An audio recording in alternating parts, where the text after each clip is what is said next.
Dans cette activité, nous allons utiliser le logiciel GeoGebra pour mettre en évidence la tangente d'un angle aigu dans un triangle rectangle. Nous avons tracé deux demi-droites D1 et D2 qui forment un angle aigu. Nous avons placé un point B sur D1, ensuite tracé la perpendiculaire à D1 passant par B. Elle coupe D2 en C. Nous avons placé un point libre M sur D1. Ensuite, on a tracé la perpendiculaire à D1 passant par M. Elle coupe D2 en N. Ainsi, AMN est un triangle rectangle en M et ABC est un triangle rectangle en B. Évidemment, BC et MN sont parallèles. On a ici une configuration de Thalès. À l'aide de logiciel toujours, afficher et calculer les longueurs BC, AB, MN, AM et les quotients BC sur AB et MN sur AM. Le logiciel a affiché ici la même valeur. On sait déjà à l'avance, grâce au théorème de Thalès, que ces deux quotients sont égaux. On peut l'obtenir facilement. Nous allons calculer maintenant à l'aide de ce logiciel la tangente, un nombre qu'on appelle la tangente d'un angle aigu dans un triangle rectangle. Dans ce cas, on vient ici dans le clavier virtuel de ce logiciel, complètement en bas à gauche, on clique, voilà, le clavier apparaît. Et on va choisir f de x, ensuite on va choisir tangente et on va mettre tangente de bêta. Alors pour bêta, on vient ici, voilà, bêta elle est là, on clique sur bêta et ensuite sur entrée pour valider. Il a affiché C égale à tangente bêta égale à 1,04.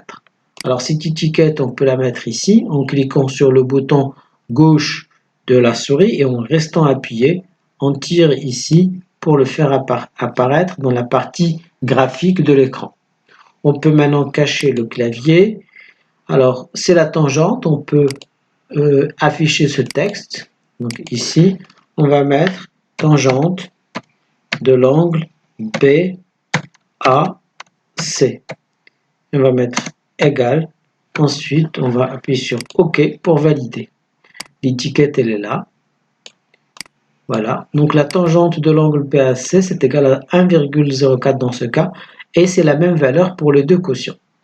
Nous allons voir est-ce que ça va être la même chose en faisant varier B, le point M sur la demi-droite D1. Donc on va déplacer le point M. Vous voyez, rien ne change ni pour le quotient ni pour la tangente. C'est toujours la même valeur. Nous allons maintenant changer l'angle aigu, donc faire déplacer la demi-droite D2. Alors on va déplacer la demi-droite D2. Vous voyez, l'angle bêta, il change. Donc on a gardé fixe D1. On aurait pu garder fixe D2 et changer D1. L'essentiel pour nous, c'est toujours avoir ici des triangles rectangles. Vous voyez que l'angle bêta varie, sa mesure, il varie. Et évidemment, la tangente aussi, il varie. L'équation, il varie, mais on obtient donc pour chaque position les mêmes valeurs pour l'équation et pour la tangente. Vous voyez, toujours la même chose, 0,66, 0,65, 0,65, 0,65. Notre valeur, 0,45, 0,45, 0,45. On obtient encore la même valeur. On peut donc conjecturer que dans un triangle rectangle, pour un angle aigu donné, là c'est pour cet angle, la tangente de cet angle est égale à la longueur de côté opposée à cet angle divisée par la longueur de son côté adjacent. De même, si je travaille dans le triangle APC, la longueur de côté opposé, ici c'est PC, divisé par la longueur du côté adjacent, là c'est AP, c'est égal à la tangente, et on obtient exactement la même valeur.